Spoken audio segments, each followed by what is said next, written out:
We'll be continuing our morning with our next panel, Beyond Pitching, Strategies and Tactics for Growing Your Brand in a World of Changing News Media. For this panel, we will explore how you can use content marketing, partnerships, influencers, and more non-traditional outlets to get your desired result in a world that's already crowded with content and media sources. So let's give it up for our panelists, Nancy Steinberg, healthcare consultant, Michael Kay, public relations manager at OkCupid, Melanie Diesel, founder of StoryFuel, and our moderator, Errol Cockfield, SVP of Communications at MSNBC.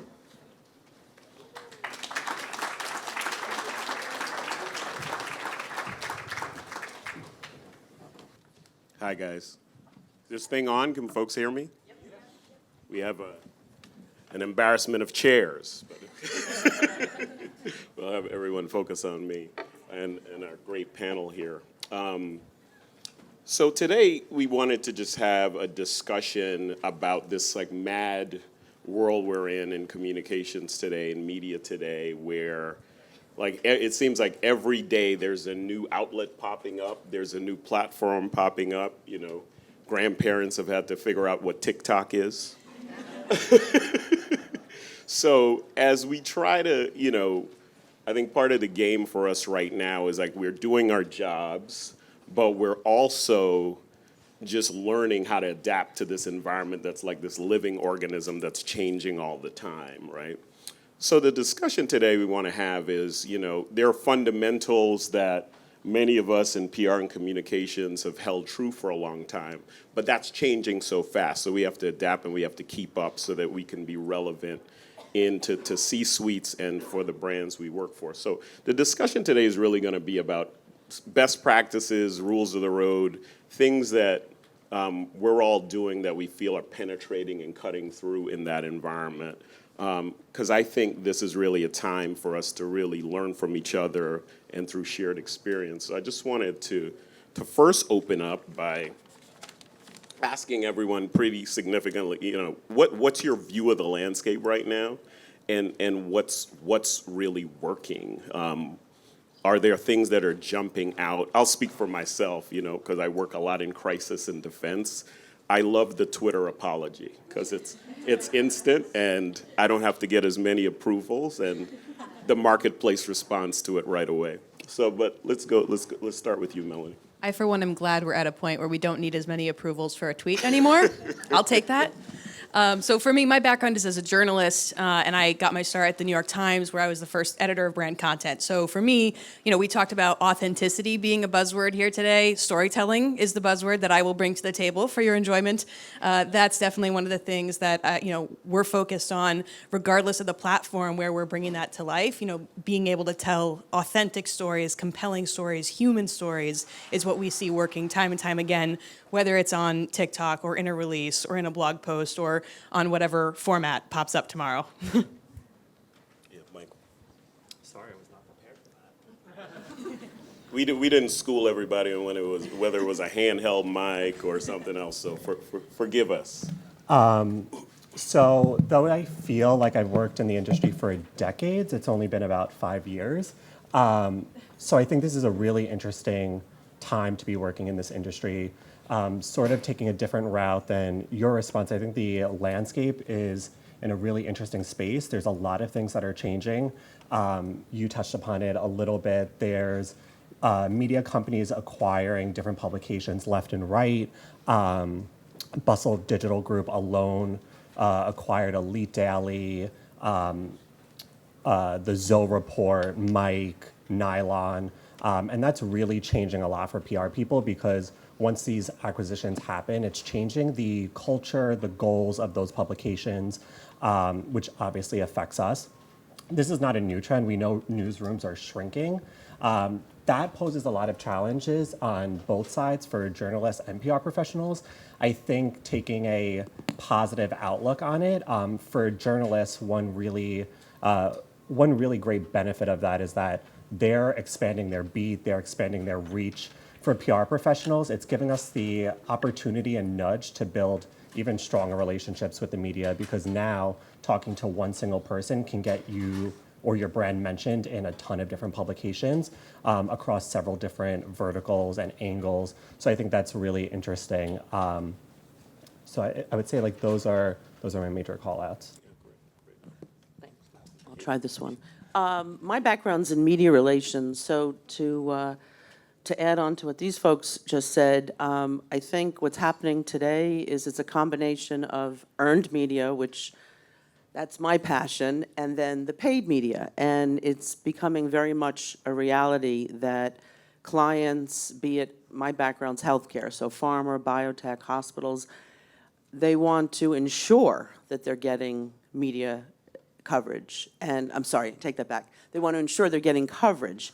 And although we try our best on the media front, it's not a guarantee because that other thing is actually advertising. But it appears that what they're asking a lot of the agencies is to be that animal that does both.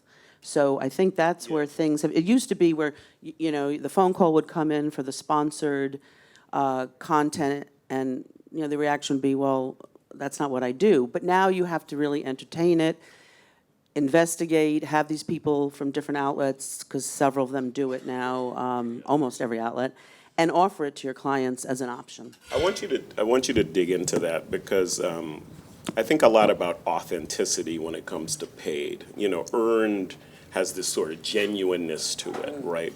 But the audience is getting more sophisticated. Everyone in this room, I'm sure, is getting more sophisticated when they see something that's a traditional get from, you know, a journalist versus a paid thing that is very curated. So how do you balance, you know, so that you strike that note of authenticity, Nancy? You know, it's a good question. I think if you have the human interest element, then it still resonates. Rather than, I mean, at the end of the day, it is selling drugs or treatments, but if the story that you're telling impacts people, you know, personally, I think then it matters or it works. I love that. So, you know, one of the journalism axioms, is anyone else like an immigrant from journalism? You come from that world? Yeah. So you remember like show, don't tell, right? That's like one of the first things they teach you in J school is show, don't tell, right? It's not our job to tell the audience how to feel. We try to paint a picture for them and they take that information and draw their own conclusions. So it's those human stories, I think, that show best what we do and allow someone to decide that we are wonderful or worthy of their time, their money, their attention. And so I think it does come back to that storytelling. But to your point about the merging, I mean, you guys have both said that's happening on all sides, and so many of us are doing so many more jobs than we were doing 3 years ago or 5 years ago or 10 years ago. And I think it does give us the opportunity to collaborate more on those kinds of stories. We're bringing these different skills from these different worlds, and I like to think that our content is ultimately better for it, that the stories we tell and the collaborations we set up, you know, are better for us, for our media partners, and for our readers or customers in the end. You made a Yeah, you go made ahead. a really interesting point talking about how we're doing way more jobs than we've ever done before. One, is this working? Yes. Now it is. I think we're seeing on both journalism and PR sides that people are really becoming hybrids. So looking at what PR professionals are doing, we've always been storytellers and that really hasn't changed, but I think how we're telling stories and where we're telling stories has really evolved. We're not just pitching the media, we're not just putting out a press release, we're thinking about experiential events. We are actually drafting social content, we're managing social platforms. I think there's so much more that we do that we really don't get credit for. And there's also an interesting transition on the journalism side where there's a slow decline of sorts amongst traditional journalism and a rise in influencer marketing. And we're actually seeing journalists becoming influencers themselves. So one, I think, really great example is Vera Papasova. She was the first digital wellness features editor, what a title, at Teen Vogue. She has since left. And she now has over like almost 70,000 followers on Instagram and Twitter alone. And we're seeing a lot more journalists becoming influencers in not only that they have these huge platforms across social channels, but they're starting to endorse products. They're starting to be brand partners. So I think we're all starting to do more. So to that point, Michael, you laid out quite a bit there: event management, social media management, traditional placements. How do you prioritize? If you're running a team of 3 people and for a small company, and you're thinking about, okay, how do you penetrate with all of these things now? How do you prioritize what's important? And how do you, think about how your team uses its time? Anyone jump in? I mean, for me, the thing is always to figure out where is your actual audience. I think the mistake we make most often is I need the New York Times, I need the Today Show. We're going for these big, giant brands, these big, giant audiences, and so often what you end up with is a microphone aimed in the wrong place, right? Or a megaphone aimed at the wrong group. Yeah. And I think especially if you have limited resources, limited time, spend that time figuring out where exactly your audience is, because it might be a former editor with 70,000 followers on Instagram, right? Like that might be where you need to be spending your time. Right, exactly, or a trade or a local publication that you never would have called on otherwise. So I think spending that time really focusing on where your audience actually is, and wherever that data tells you, that's where you want to spend your time. Don't get caught up in the big shiny brand, the big shiny masthead. Yeah, to build off of that, I think as PR people, especially on the agency side, we put such a stress on reaching a certain amount of impressions. That's a word that I've had nightmares about. And to me, you have to really think about the real estate your brand is getting in a piece of coverage, and who's reading that piece of coverage. So if you get a placement or your brand is mentioned in passing in an article where the outlet has 20 million readers, how does that really affect your brand compared to if it got a total feature in a blog that has 500,000 readers, but those readers are your target consumer? Yeah. To me, I see more value in that blog post. Yeah, Nancy, jump in. Yeah, and also not to forget that one publication is often read, publications are often read by I hate the term top tier, but they're reading these publications, so very often they then want to write about it. So even though you may not have reached them initially or garnered their interest, once they see it somewhere else, it very often snowballs and it becomes even a bigger story. Yeah, I was talking to a journalist a few weeks ago that actually they talked about that and how journalism decades ago, if a story was covered by an outlet, nobody else wanted it because it's already been talked about. And now if a story is covered by an outlet, everyone wants to cover it. Yeah. I run PR for a legacy media brand, so none of this hurts my feelings. So,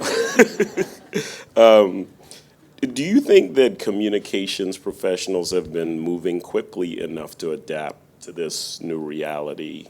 I think there are a lot of struggles there. So. I mean, I think we're all struggling, right? I mean, with the pace at which things are changing. We've touched on that, right? Like how many of us are now having to figure out TikTok or whatever other new network. I mean, I run out of space on my phone for social media platforms that come and go in 2 months' time.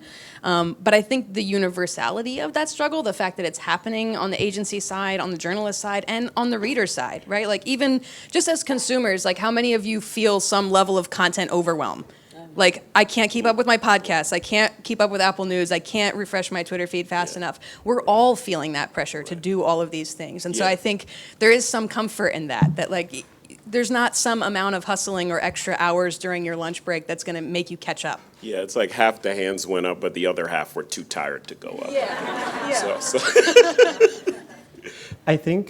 I think it really depends. Some brands and agencies are obviously moving at a quicker pace than others, and I think there's benefits to both sides. So I worked at a mid-sized agency, and they really weren't that fast to adapt. Because of that, it allowed me as an employee to create a really hybrid role for myself where I managed earned media, influencer marketing, and social media strategy. So if you're working at one of those agencies, there's ways to make it work in your benefit. And then we obviously have huge PR houses like Edelman and Weber Shandwick who are consistently listed on advertising, marketing, as well as PR award lists. So there's definitely people doing it better than others or quicker.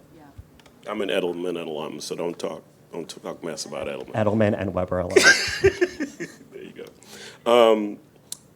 Is the press release dead?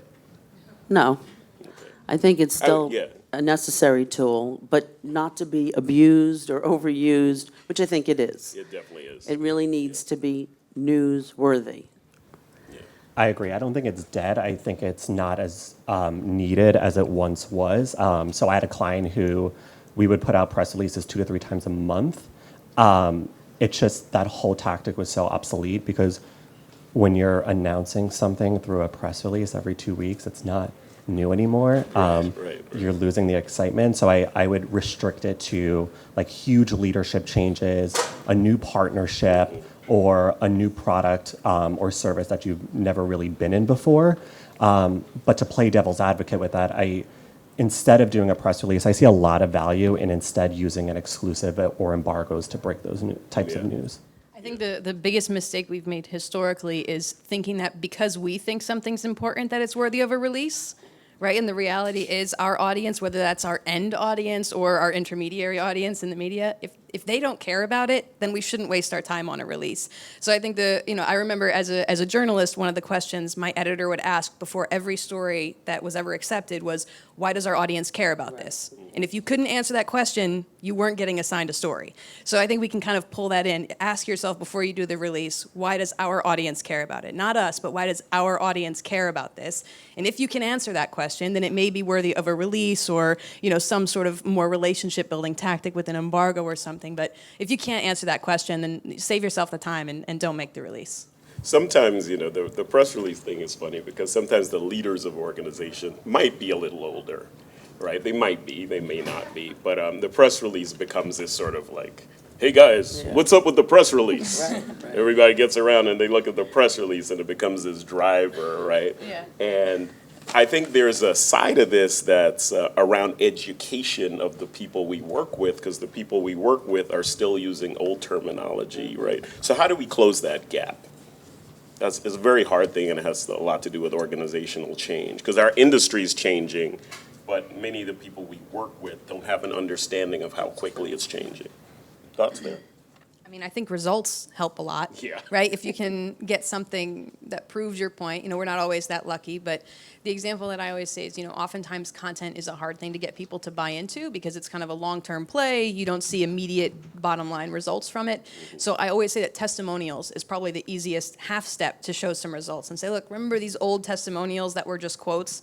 Okay, we tried this new testimonial format. It's not content, don't worry about that. Just a new testimonial format with more storytelling and photos, and it's a little more lifestyle, and hey, it's clicking better. Now I've got some data to back up my claim that we should do more storytelling than just, quote grabbing. And so if you can find something that's sort of a familiar half step between the release, well, we did a modified release in partnership with just one of our media partners, and it seemed to have gotten a lot more pickup. So we're going to move toward more of the embargo. Find that half step to make people comfortable, get yourself some results so that you don't have to be the one saying it. The data can do that for you. What about tools for metrics? Because metrics seems that's like key to what we're doing, and if you're not doing metrics, then you're kind of flying blind, and maybe the New York Times front page is a good get, or maybe an influencer tweet is a good get, but you don't know unless you measure it. So what are you guys using to measure? Is there anything that jumps out there?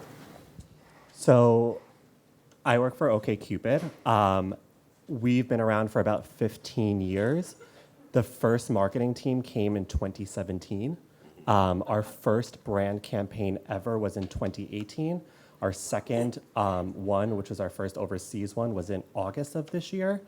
I'm Before gonna get you like a year's supply of massages or something. So for me, I'm really now launching Yeah. how we're tracking our coverage, which wasn't tracked previously, and changing the way our leadership looks at press coverage. So it's it's not just how many placements you got or the impressions. The new strategy and tracking that I'm rolling out in the U.S. and globally is looking at, was an expert mentioned in this piece?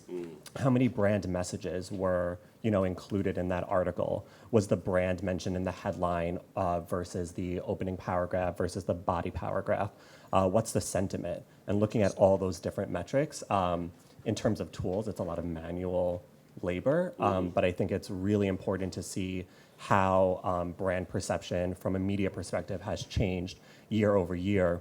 It also, if you're working on the agency side, gives you a lot more data to report on in your grueling end-of-year recaps, and can justify an increase in spend great. in the upcoming budget. And what about marriages?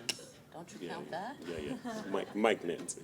Marriages, he's okay Cupid. I mean, how many, isn't that part of the evaluation? We do track like real couples resulting from our site, and fun fact, we're actually the most mentioned dating app in the New York Times wedding section. So not to blast our that's a real competitors, metric. but And what we're about the Yelp? best. What about Yelp and things like that? we don't track Yelp. Yelp reviews.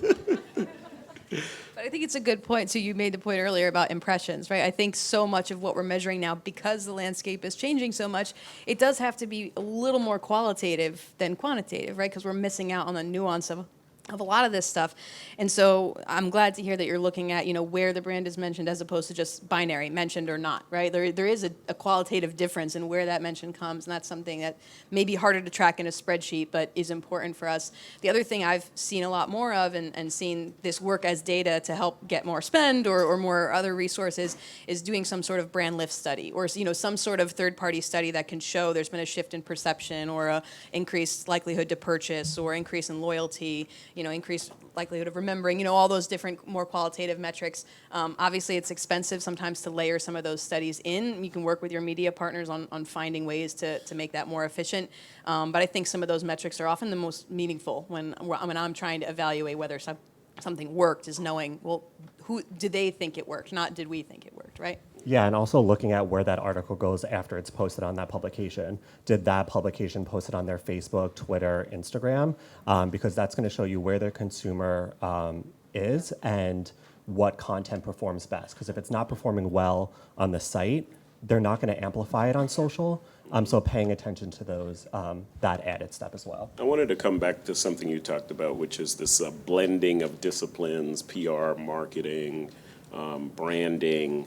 And I think for PR, because this is PRSA, it's almost like a challenge to PR people. Like, you guys haven't been creative enough. The creatives are the ones who are killing it right now. Do you have any thoughts on that? Do you agree with that notion, with that premise? I don't know. I mean, I was saying earlier when we were talking before the panel, I used to work at the T-Brand studio at the New York Times, where we handled all the branded content. And at first, we didn't work with many PR agencies. We were often working with the creative or the marketing agencies.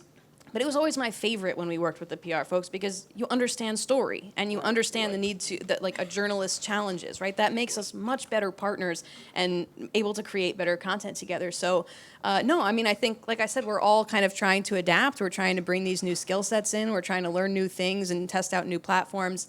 So I don't want to say that we're behind or we're not creative. I think it's we're all learning together. How do we work together in this new environment? And I always love working with the PR folks. I think we're like kindred spirits in storytelling. So So to build off of that, full disclosure, my background is in PR agencies, and I'm an adjunct instructor in PR. So I am not just drinking the Kool-Aid, I am drowning in the Kool-Aid. I would argue that we're even more creative than some disciplines, because we're storytellers. We are making stories out of sometimes nothing. We have to. That's for sure. Yeah, I had a client who wanted to be mentioned in top tier outlets weekly, without any new products, no new brand announcements, no leadership changes. They did nothing. So we had to be really scrappy and creative. So yeah, I would argue, and I also think that. What happened? So I was disappointment. not disappointment. So I got really scrappy. It was for a major quick service restaurant chain, and the first thing I did was look at past media coverage. I found an article from 2-3 years prior in Delish. I reached out to the editor. It was a roundup of fun facts about that specific restaurant. I gave them all new facts. We got a new article out. I had to do nothing. I would have been like, "Do you have a new easy. chicken sandwich?" Yeah. So besides that, you got me lost on chicken. I forgot my second one. It does that. It does I that. think because the point is, with PR people or media people, we have to keep thinking about what's out there besides the creative and what we know can be sold. you have to have on the thinking cap about all the different publications or the writers or the freelancers. People shouldn't negate that. I mean, freelancers can be a phenomenal source of placing a story for you, if they get the buy-in. So I think that's something PR people have, that it's not on the creative side, it's on, or the sponsored side. We have to know about all these opportunities that are out there and unearth them. And I think that's where we're successful very often. And it's not necessarily mainstream or, top tier. And it's also getting harder and harder to break through the noise. So that creativity, I mean, the ones who are still here, the fact that you're all still here, still doing this, means that you are adapting or interested in adapting and trying to adapt and able to break through the noise. I think that's kind of the biggest challenge for all of us, especially when you talked about every media company just wanting to cover what everyone else is covering. There's so much content sameness. There's so much sameness in all the media that we consume. And there's so much pressure, this is really trite, but we've always said we're not just competing with our competitors anymore or other publications. We're competing with Facebook notifications and Snapchat and TikTok and whatever else, right, for attention. So to be creative, to have those ideas that do break through the noise and through the fake news skepticism that we know people have when you have a brand message, I think is a great signal to the fact that you are adapting and you are demonstrating the creativity you need to move forward in this industry. Yeah, and I think for breaking through the noise, it's important that everyone knows, recognizes, and owns what their differentiator is. So in case you don't know, OkCupid is not the only dating app. There are a few others out there. Yeah, I haven't heard it too much, but there are some others. There's this dating app called The Bar. I haven't even heard of that one. So That's the one I liked. So for us, No. For us, our differentiator is really our questions that we ask. So we ask users over 3,000 questions, and we have localized questions in over 20 countries. We also have questions for specific demographics. So this month is LGBT History Month. We just announced earlier this month that every week in October, we're rolling out new questions for the LGBTQ plus community. And questions are tailored for not only that community, but people within that community. So people who are bisexual see some questions that people who are gay do not.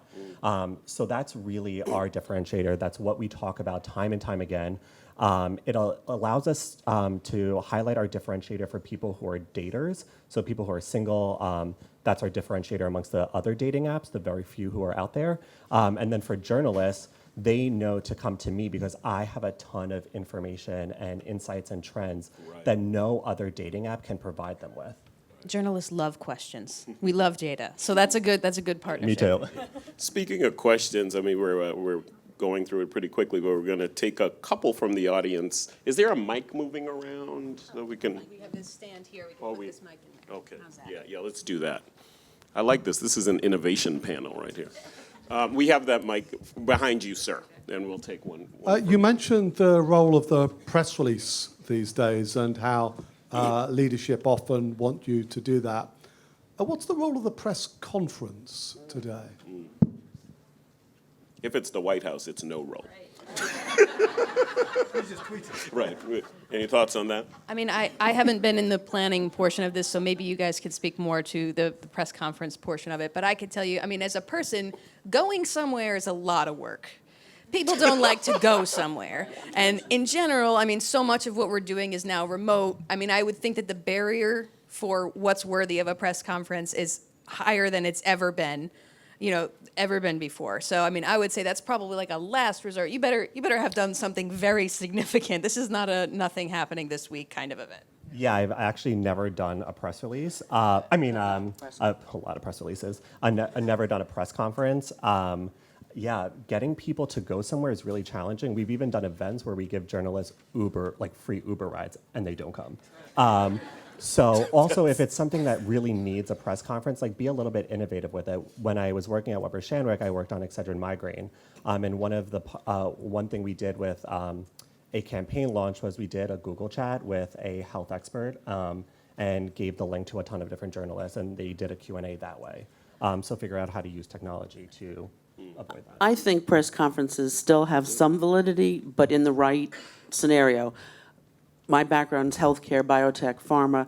We did a lot of press conferences for major pharmaceutical companies on-site at medical meetings. So the journalists are there already, but it's giving them access to oncologists from around the country on a specific topic, like lung cancer, for example. And it was regarding a drug that was about to move forward in becoming approved. And there is a desire to have that kind of opportunity and outlet. So in the right scenario, it's still a good tool, I think.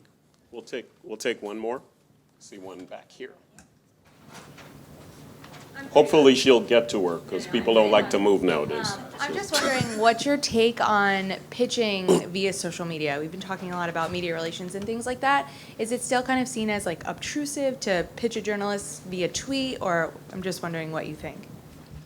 I think you have to be smart about how you do it. So I've pitched via Twitter and gotten coverage. It depends. So one way I went about that was I was following a couple of editors on Business Insider. I saw that they were tweeting back and forth to each other. I inserted myself into the conversation, did not mention my brand, did not mention anything else, and I built a relationship that way. So I guess that isn't exactly a pitch, but it was more of a relationship builder that resulted in coverage a couple weeks later for us in a publication that was consistently bashing the brand I was working on. It happened to be a really great article in the end because of that relationship. But now, especially working in this dating, relationships, and sex space, a lot of editors who are covering that beat are always tweeting about looking for sources. So I've responded that way.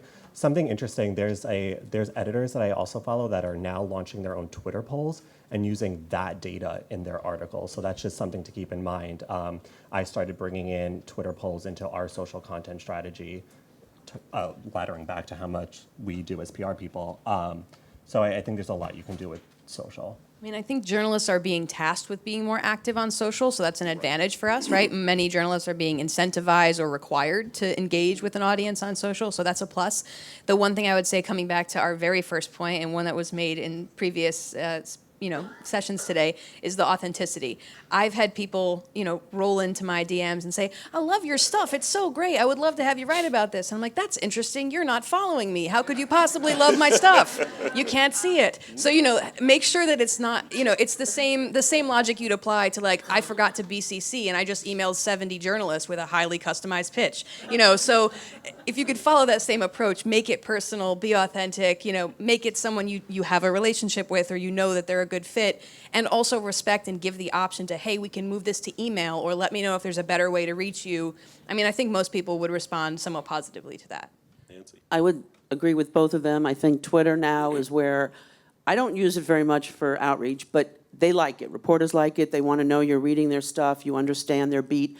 The other thing I would say, it might sound a little odd, but I've used LinkedIn when I've tried to reach a reporter and their email's not accessible, but done in a way that says, look, I saw this article and I would love to tell you about something I'm doing that might be of interest to you. I've had them accept my invite or give me their email. So it's a little off the beaten path, but I think it's not like I'm pitching them on LinkedIn. It's more like, hey, I don't know how to get access to you. The other thing I would say is LinkedIn is really good. You mentioned freelancers before. There's a lot of turnover in media. You guys have seen this, I'm sure. You get the auto responders from sources who have, points of contact who have left.